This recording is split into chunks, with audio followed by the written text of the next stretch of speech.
नमस्कार साथियों, मैं दीपक कुमार पंडित आप लोगों का new impact study YouTube channel पे स्वागत करता हूं।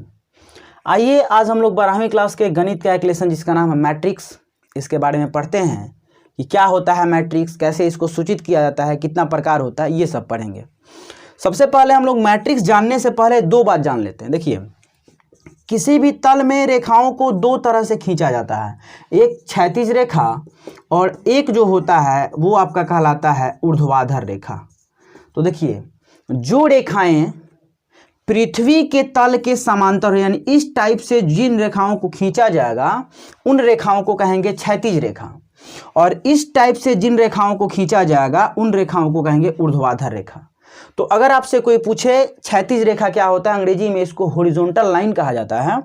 तो क्षैतिज रेखा का परिभाषा दे सकते हैं कि वैसी रेखाएं जो पृथ्वी के तल के समांतर हो, वैसी रेखाओं को कहा जाता है क्षैतिज रेखा, और वैसी रेखाएं जो पृथ्वी के तल के ऊपर लंबवत हो, वैसी रेखाओं को कहा जाता है ऊर्ध्वाधर रेखा।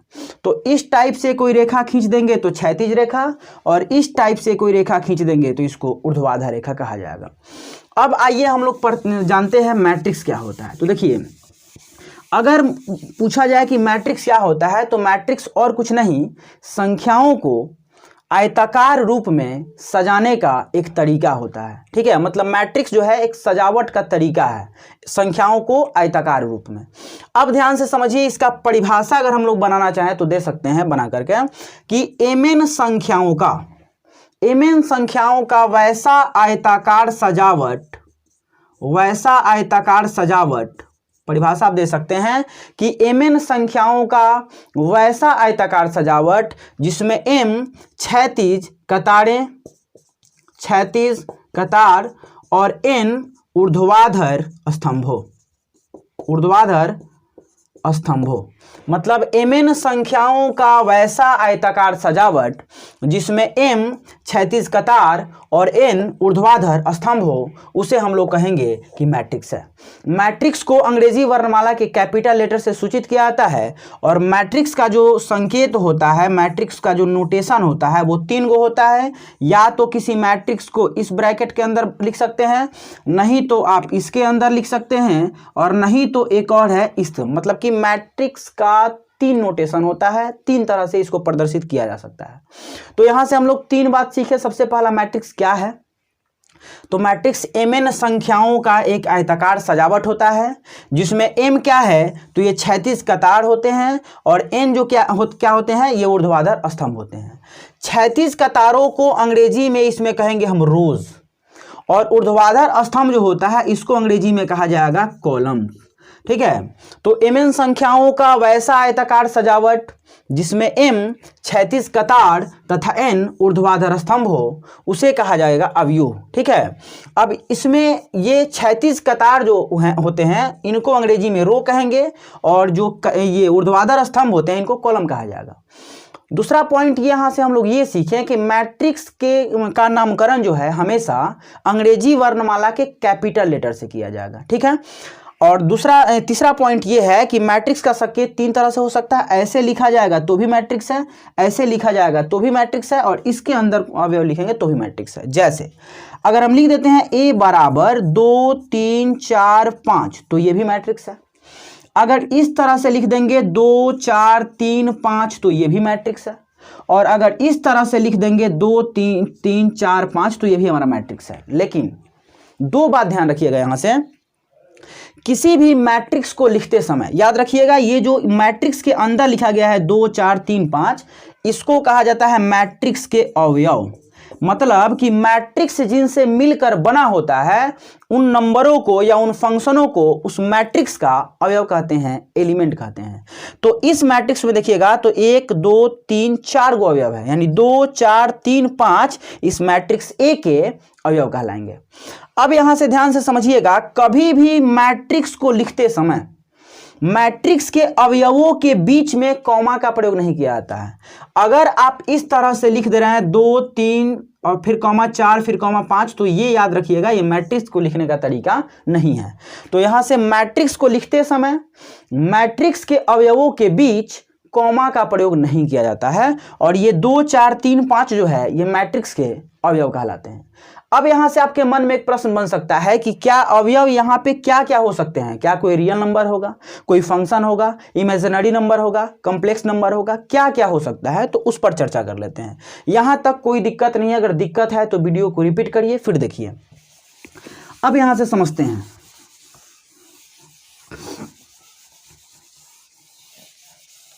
अगर हम यहां से लिख देंगे a बराबर, यहां लिख देंगे 2 4 6 7, एक ये लिख दिए। एक और मैट्रिक्स लिख देंगे b बराबर 4 -3 4 + 3i, इधर लिख देंगे 2 और ये दूसरा हो गया। एक और इधर मैट्रिक्स लिख देंगे sin x, इधर लिख देंगे sin x + cos x, इधर लिख देंगे x, इधर लिख देंगे x²। तो क्या ये तीनों मैट्रिक्स है? तो ध्यान से देखिए, मैट्रिक्स का परिभाषा क्या है कि संख्याओं को या फंक्शनों को सजाने का एक तरीका है, मतलब आयताकार रूप में। तो ध्यान से देखिए, ये जो है ये भी मैट्रिक्स है, ये भी मैट्रिक्स है, ये भी मैट्रिक्स है। इसमें मैट्रिक्स के अवयव जो है 2 6 4 7 हैं, जो कि सब के सब रियल नंबर हैं। इसमें देखिएगा मैट्रिक्स के अवयव तो एक 4 है, एक 4 + 3i है, एक -3 है, एक 2 है। तो ये 3 गो तो रियल नंबर है, लेकिन ये वाला कॉम्प्लेक्स नंबर है जिसके बारे में आप 11वीं क्लास में पढ़े होंगे। और ये c जो है ये भी मैट्रिक्स है, इसमें ये फंक्शन है sin x + cos x x²। तो यहाँ से आप याद रखिएगा कि मैट्रिक्स के अवयव क्या क्या हो सकते हैं। तो वो मतलब कि कोई कॉम्प्लेक्स नंबर हो सकता है, कोई रियल नंबर हो सकता है, या कोई फंक्शन हो सकता है। ठीक है, तो अब यहां पूछेंगे ये इसमें कितना रो और कितना कॉलम है। तो ध्यान से देखिए, इसमें इस तरह से लिखा जाएगा तो उसको क्षैतिज कहा जाएगा, और क्षैतिज कतार को इसमें हम लोग क्या कहेंगे, रोज कहेंगे। और इस तरह से लिखा जाएगा उसको ऊर्ध्वाधर स्तंभ कहा जाएगा, और इसमें ऊर्ध्वाधर स्तंभ को कॉलम कहेंगे। ठीक है, तो यहां से ध्यान से अगर देखा जाए तो ये पहला रो है जिसमें 2 गो अवयव हैं 2 और 6। ये दूसरा रो है जिसमें 2 गो अवयव है 4 और 7। इसको देखा जाए तो ये पहला कॉलम है जिसमें 2 गो अवयव है 2 और 4। ये दूसरा कॉलम है जिसमें 2 गो अवयव है एक 6 और एक 7। इसमें देखा जाए तो इसमें भी 2 गो रो है और 2 गो कॉलम है, इसमें भी 2 गो रो है और 2 गो कॉलम है। तो मेरे ख्याल से आप रो और कॉलम में इसमें आप कंफ्यूज नहीं करिएगा। आगे देखिए, तो मैट्रिक्स क्या है ये बता दिए, मैट्रिक्स का संकेतन बता दिए। अब यहां से एक समझिए, इसको नोट बना के लिख सकते हैं आप कि मैट्रिक्स के किसी अवयव को aij के द्वारा सूचित किया जाता है। मैट्रिक्स के किसी अवयव को aij के द्वारा सूचित किया जाता है, जहां i जो होता है ना, i ये ith रो होता है, माने आईवां पंक्ति होता है। याद रखिएगा, रोज को हिंदी में पंक्ति भी कहा जाएगा और इसको स्तंभ भी कहा जाएगा। तो यहां से याद रखिएगा। और जे जो होता है ये jth कॉलम होता है। इस बात को ध्यान से समझिएगा। अगर हम लिख देंगे इधर कि ai12, तो इसको A12 मत पढ़िएगा, इसको पढ़िएगा कि A जो है ये वाला आपको रो का नंबर बताएगा, ई वाला कॉलम को नंबर बताएगा। तो A जो है पहले रो का दूसरे कॉलम का सदस्य है। अगर A27 लिख दे रहे हैं तो इसका मतलब ये हुआ कि A जो है दूसरे रो के 7वें कॉलम का सदस्य है। अगर A33 लिख दे रहे हैं, इसका मतलब ये हुआ कि A जो है तीसरे रो का तीसरे कॉलम का सदस्य है। अगर A45 लिख दे रहे हैं तो इसका मतलब यह हुआ कि A जो है वो चौथे रो के 5वें कॉलम का सदस्य है। मतलब किसी भी मैट्रिक्स के अवयव को aij के द्वारा सूचित किया जाता है, और जहां पर i जो होता है वो आईवां रो होता है और j जो होता है वो जेवां कॉलम होता है। यहां से एग्जांपल से आपको और समझा दें अच्छा से। जैसे मान लीजिए यहाँ एक मैट्रिक्स डाल देंगे हम 2 4 -6 5 -2 1 4 5 3 4 6 1। ठीक है, और कहा जाएगा कि मैट्रिक्स है कि नहीं। तो देखिए मैट्रिक्स है। रो कितना है, तो 1 इस तरह से। ये दूसरा रो है, ये R1 है, ये R2 है, ये तीसरा रो है R3 है, और ये चौथा रो है यानी R4 है। इसमें कितने रो हैं, तो 1 2 3 4 गो रो हैं। कॉलम पूछा जाएगा तो देखिए ये पहला कॉलम है, ठीक है, ये दूसरा कॉलम है, और इसको देखिएगा इस तरह से तो तीसरा कॉलम है। तो ये अगर देखा जाए कि ये क्या है तो इसको कहा जाएगा ये A11 है। मतलब ए जो है, ये 2 जो है पहले रो के पहले कॉलम का सदस्य है। यहां ये वाला जो है इसको लिखा जाएगा A12 है, मतलब कि पहले रो का दूसरे कॉलम, और इसको लिखा जाएगा ये A13 है, यानी पहले रो का तीसरे कॉलम का सदस्य है। तो ये हमारा पहला कॉलम है, ये दूसरा कॉलम है, और ये हमारा तीसरा कॉलम है। तो ये पहले रो का पहला कॉलम, पहले रो का दूसरा कॉलम, पहले रो का तीसरा कॉलम। पूछा जाएगा कि R4 में कितने एलिमेंट है, तो R4 में 3 एलिमेंट है। ये पहला जो है ये चौथा रो के पहला कॉलम का एलिमेंट है, ये जो है चौथे रो के दूसरे कॉलम का, और ये चौथे रो के तीसरे कॉलम का। यहां से पूछ दें A22 का मान कितना होगा, तो देखिए A22 का मतलब हुआ कि ये जो है दूसरे रो का दूसरा कॉलम। तो ध्यान से देखिए, दूसरा रो, ये पहला रो है, ये दूसरा रो, कितना 2 नंबर में जाना है, तो दूसरा रो का ये पहला और ये दूसरा, यहां से आपका आंसर हो जाएगा कितना 1। अगर कह देंगे कि A34 का मान बताइए, तो A34 कहने का मतलब ये हुआ कि ये ए जो है ना वो तीसरे रो का चौथा कॉलम। तो तीसरा रो 1 2 3, तीसरा रो का ये ए नहीं आएगा, ये 3 तक ही इसमें है। तो A33 का मतलब हो गया तीसरे रो का चौथा कॉलम। तो तीसरा रो यहां पर है, और तीसरा कॉलम का मतलब ये 1 2 3 यहां पे हो जाएगा आपका 6। तो तीसरे रो का तीसरा कॉलम का आंसर 6 हो जाएगा। तो यहां से याद रखिएगा यहां से कि किसी भी मैट्रिक्स के अवयव को AIJ के द्वारा सूचित किया जाता है, जहां पर ये I जो होता है वो I वां रो होता है, और J जो होता है J वां कॉलम होता है। तो यहां से 3 बात सीख लिए, मैट्रिक्स क्या है, मैट्रिक्स का संकेतन बता दिया गया, कैपिटल लेटर से करते हैं, मैट्रिक्स का नाम हमेशा कैपिटल लेटर से लिखा जाता है, और संकेतन बता दिया गया 3 गो होता है मैट्रिक्स का, ये आपको बता दिए किसी अवयव का संकेतन। अब हम लोग पढ़ेंगे मैट्रिक्स का कोटि, यानी ऑर्डर इसको कहा जाएगा अंग्रेजी में। अब यहां से हम लोग पढ़ेंगे अवयव का कोटि, जिसको अंग्रेजी में कहा जाता है ऑर्डर, ऑर्डर ऑफ मैट्रिक्स। इसका मतलब समझिए, अवयव का कोटि क्या होता है। तो देखिए, मान लीजिए हम एगो अवयव लिख दिए यहां से 2 4 6 3 -2 1, ठीक है। तो पूछेंगे अवयव है कि नहीं, तो है। पूछेंगे कितना रो है, तो देखिए 1 2 3, कॉलम कितना है 1 और 1 2। तो किसी भी अवयव का अगर आपको कोटि लिखना है, यानी कि ऑर्डर लिखना है, तो करना कुछ नहीं है, कॉलम और गुना रोज, कॉलम गुना रोज कर दीजिएगा, तो वो आपका अवयव का कोटि निकल जाएगा। तो अगर हमको इसका ऑर्डर निकालना है कि कितना इसका ऑर्डर है, तो क्या देखेंगे, रो, तो ये उल्टा लिख दिए हैं यहां से, रो गुना कॉलम, रोज गुना कॉलम्स, रोज गुना कॉलम्स कर दीजिएगा, कोटि निकल जाएगा। तो देखिए कितना रोज है, तो देखिए ध्यान से 1 2 3, रोज कितना है 3, और कॉलम कितना है 1 और 1 2। तो ये 3 गुना जो 2 हुआ इसका कहला जाएगा कोटि, 3 गुना 2 इसका क्या कहला जाएगा, कोटि कहला जाएगा।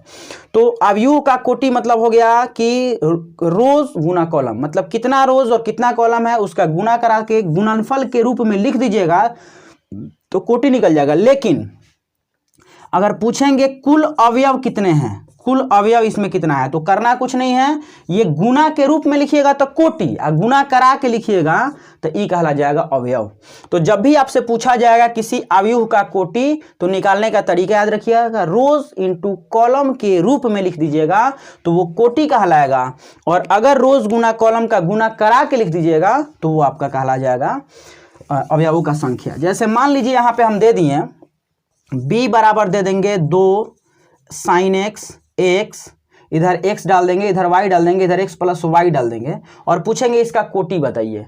तो आपको करना कुछ नहीं है, रोज पहले गिनिए, तो 1 2 3, कितना रोज है 3, और फिर गुना कॉलम, तो कॉलम 1 और 1 2, तो 3 गुना 2 इसका कहला जाएगा कोटि, ठीक है। और अगर पूछेंगे कितना सदस्य, तो क्या करना है, देखिए इस रूप में लिख दीजिएगा गुना के रूप में, तो ये कोटि, और गुना करा के लिख दीजिएगा तो ये हो जाएगा अवयवों का संख्या।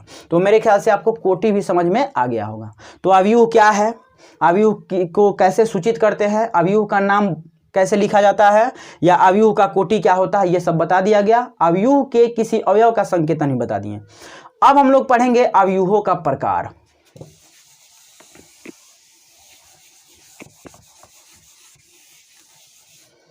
अब हम लोग पढ़ेंगे अवयवों का प्रकार।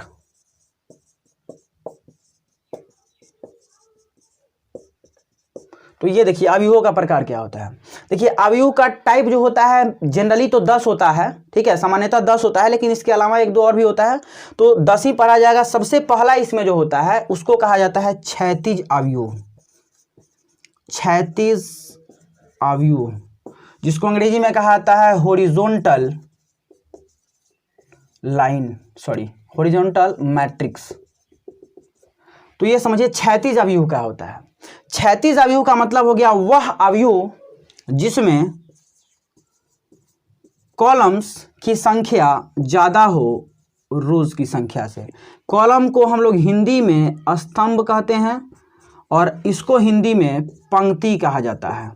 तो आप कह सकते हैं कि वह अवयव जिसमें स्तंभों की संख्या पंक्तियों की संख्या से अधिक हो, यानी कि कॉलम ज्यादा हो रोज से, वैसे अवयव को कहा जाएगा क्षैतिज अवयव। जैसे मान लीजिए यहां लिख देंगे A 2 3 4 5 6 7 8 9 और पूछेंगे कौन सा अवयव है, तो देखिए इसमें कॉलम कितना है, तो 1 2 3 4, कॉलम कितना है 4, और पंक्ति कितना है, तो 1 और 1 2। तो वह अवयव जिसमें स्तंभों की संख्या यानी कॉलम की संख्या रोज की संख्या से अधिक हो, वैसे अवयव को कहा जाएगा क्षैतिज अवयव। जैसे ये वाला जो अवयव देख रहे हैं ए, इसको कहा जाएगा क्षैतिज अवयव। तो वह अवयव जिसमें स्तंभों की संख्या पंक्तियों की संख्या से अधिक हो, वैसे अवयव को हम लोग कहेंगे क्षैतिज अवयव। ठीक है, दूसरा समझते हैं। 2 नंबर जो होता है वो कहलाता है आपका ऊर्ध्वाधर अवयव।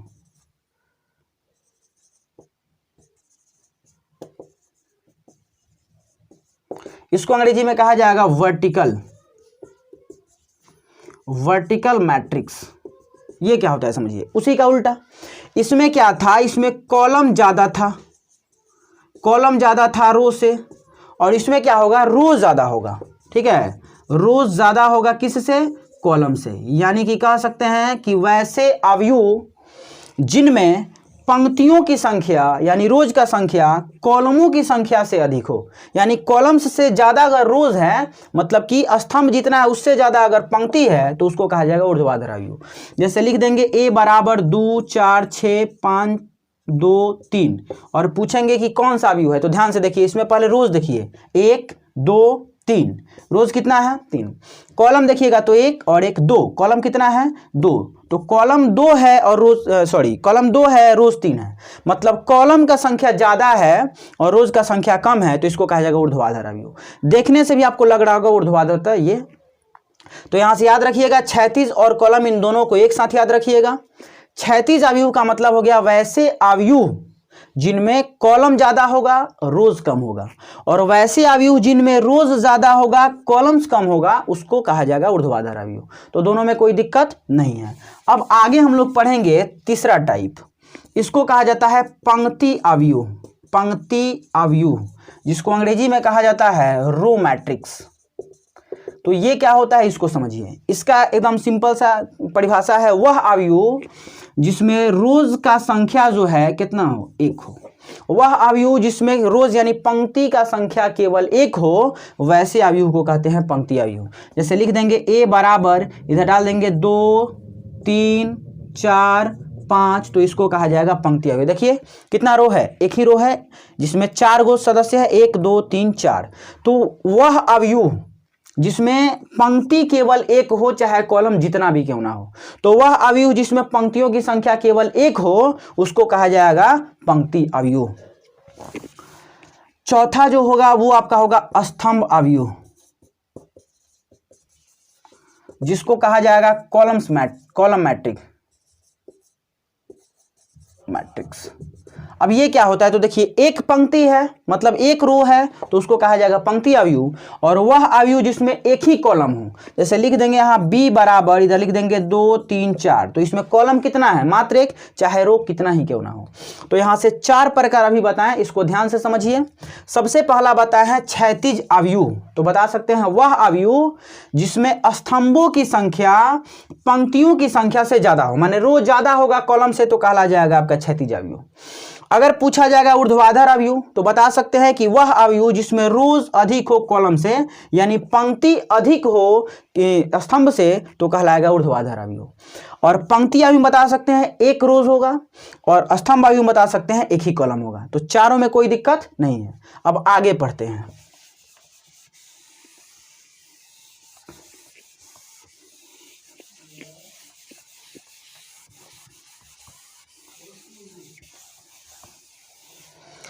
पांचवा जो आपका टाइप होगा इसमें, उसको वो हो जाएगा आपका वर्ग अवयव, जिसको कहा जाता है स्क्वायर मैट्रिक्स। ये क्या होता है समझिए, वह अवयव जिसमें कॉलम का संख्या और रोज का संख्या ये दोनों क्या हो, बराबर हो। वह अवयव जिसमें स्तंभों की संख्या और पंक्तियों की संख्या ये दोनों इक्वल हो, वैसे अवयव को कहा जाता है वर्ग अवयव। जैसे लिख देंगे यहाँ a बराबर 2 4 6 7, तो पूछेंगे इसमें कितना रो है, तो देखिए 1 और 1, कितना रो है 2।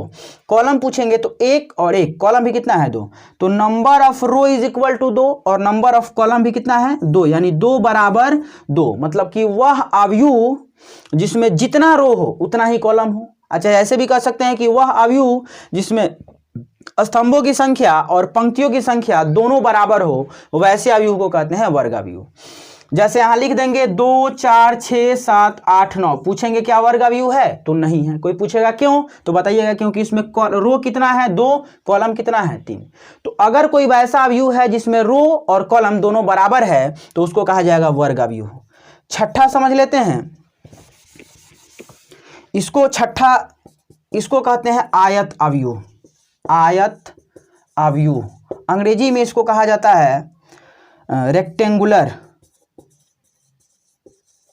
Rectangular matrix. ये क्या होता है समझिए, वैसा अवयव जिसमें कॉलम का संख्या यानी number of columns is not equal to number of रोज।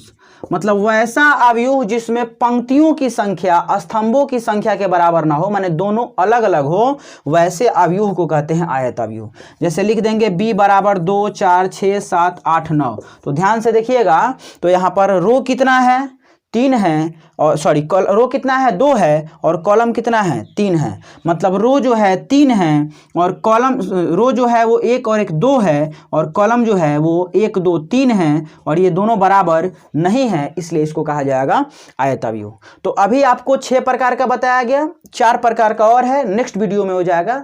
तब तक के लिए धन्यवाद।